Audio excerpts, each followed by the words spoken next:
മുരുക. ആ മേഡം. ഈ വടക്കേമുക്ക് പുല്ലാറ്റുംകര റോഡിന്റെ റീടാറിംഗിന്റെ എസ്റ്റിമേറ്റ് ആയോ? അതെന്റെ കയ്യിലല്ല, ഓമനക്കുട്ട സാറിന്റെ ടേബിളിലാ. ഓ, ആ കോൺട്രാക്ടർ ശശാങ്കൻ കിടന്ന് വിളിച്ചോണ്ടിരിക്കുക. ഇനിയിപ്പോ കുറെ ദിവസത്തേക്ക് സൈറ്റ് ആണല്ലോ. ഓമനക്കുട്ടൻ സാറും വെട്ടുക്കിളിയും ഒന്നും ഓഫീസിൽ പോലും വരില്ല, നേരെ സൈറ്റിലേക്കായിരിക്കും പോകുന്നത്. ശശാങ്ക മുതലാളിയോട് പറഞ്ഞേക്ക്. അയാളൊരു സമാധാനം തരില്ല, അതാ പ്രശ്നം.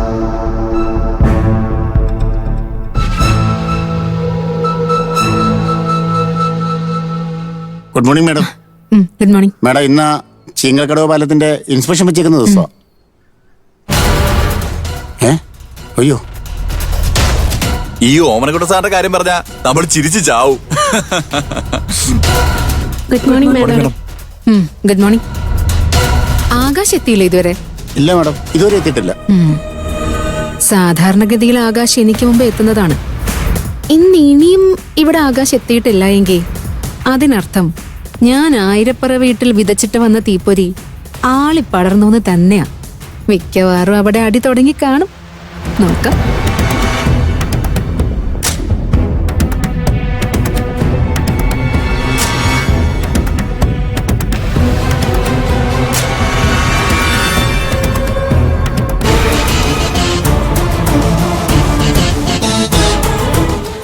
ആകാശ് സാർ എത്തിയോ? എന്താ സാറേ വൈകിയത്? വീട്ടില് ചില അല്ലറ ചില്ലറ പരിപാടികളുണ്ടായിരുന്നു, ഇറങ്ങിയപ്പോ കുറച്ച് വൈകി. ആ മേഡം ആകാശ് സാറിനെ അന്വേഷിച്ച് വന്നിരുന്നു, ക്യാബിനിലേക്ക് പോയിട്ടുണ്ട്. മിക്കവാറും ഞാൻ വൈകി എന്ന് പറഞ്ഞ് പൊളിച്ചടിക്ക് കാണുമല്ലോ. ഞാൻ കാരണം നിങ്ങൾക്കും കിട്ടി കാണുമല്ലേ? അവിടെയാണ് ശ്രേയമാടൻ കണക്കൂട്ടിൽ തെറ്റിച്ചത്. ഒന്നും സംഭവിച്ചില്ല ഇവിടെ. ഞാൻ എത്തിയില്ലെന്ന് പറഞ്ഞിട്ടും ശ്രേയ മേഡം ഉണ്ടായിരിക്കണമെങ്കിൽ കാക്ക മലന്ന് പറക്കണം. സത്യമാണ് സാറേ, ശ്രേയമോട് ഒരു അക്ഷരം മിണ്ടിയില്ല. മേഡം അകത്തേക്ക് കയറി വന്നു, ഞങ്ങൾ ഗുഡ് മോർണിംഗ് പറഞ്ഞു. പിന്നെ ഒറ്റ ചോദ്യം, ആകാശ് എത്തിയില്ലെന്ന്. ആകാശ് എത്തിയിട്ടില്ലെന്ന മറുപടി കേട്ട് കഴിഞ്ഞ് മാഡം ദീർഘമായ മൗനത്തിലായിരുന്നു. ഒരാലോചന, ഒന്നും മിണ്ടാതെ ഒരു തിരിഞ്ഞു നടത്തും. അവിടെ തീർന്നു കഥ. ഒന്നും മിണ്ടാതെ തിരികെ പോയിട്ടുണ്ടെങ്കിൽ മാഡത്തിന് എന്തോ കുഴപ്പം പറ്റിയിട്ടുണ്ട്, അതുറപ്പാ. ഇത്രയും നേരായിട്ടും ഹേമ ആന്റിയോ അശ്വതി ചേച്ചി വിളിച്ചില്ലല്ലോ.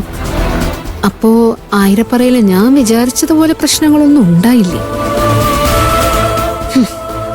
അല്ലെങ്കിലും ആ അരവിന്ദനൊരു പുണ്ണാക്കന. അയാള് കിരണിനോടൊന്നും ചോദിച്ചു കാണില്ല. വൃത്തികെട്ടവൻ.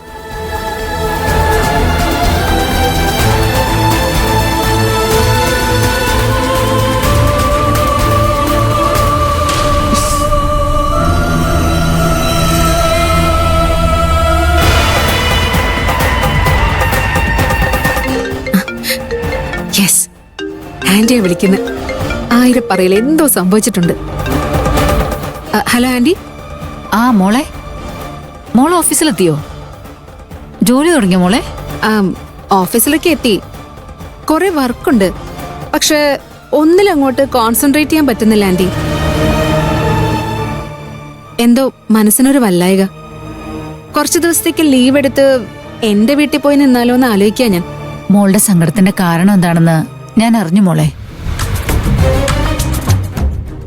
ഇന്നലെ വിരുന്നുകാരായിട്ട് വന്നു കയറിയവര് പതുക്കെ പതുക്കെ മോളെ ഉപദ്രവിക്കാനും തുടങ്ങി, അല്ലേ മോളെ? അയ്യോ, അങ്ങനെയൊന്നുമില്ല. നീ അങ്ങനെയൊന്നും മറച്ചു വെക്കാൻ നോക്കണ്ട, എല്ലാം ഞാൻ അറിഞ്ഞു. ആ കിരൺ മോളുടെ മുഖത്തേക്ക് സിഗരറ്റിന്റെ പുക ഊതിവിട്ടു, ശരിയല്ലേ? തെറ്റ് ചെയ്തതേ മോളാ. അങ്ങനെ ഒരു സംഭവം ഉണ്ടായപ്പോ എന്താ ചെയ്യേണ്ടിയിരുന്നത്? ആ നിമിഷം ആ വിവരം എന്നെ അറിയിക്കണ്ടായിരുന്നോ? അതെന്താ മോള് പറയാതിരുന്നേ? ആന്റി ഒന്നും വേണ്ട, വിട്ടുകളാ. അവര് ബാലനങ്കിളുടെ ഗസ്റ്റുകളല്ലേ. നമ്മളായിട്ടൊരു പ്രശ്നം ഉണ്ടാക്കിയ അതിന്റെ നാണക്കേട് ബാലനങ്കിളിന് മാത്രമല്ലല്ലോ, നമുക്കും നമ്മുടെ കുടുംബത്തിനും അത് അപമാനമാകും. പിന്നെ ഞാൻ ആ വിവരം അരവിന്ദനോടൊന്ന് സൂചിപ്പിച്ചു.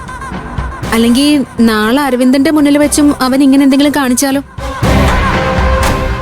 അരവിന്ദന്റെ സ്വഭാവം എടുത്തു ചാടി എന്തെങ്കിലും പ്രവർത്തിച്ചു കളയും.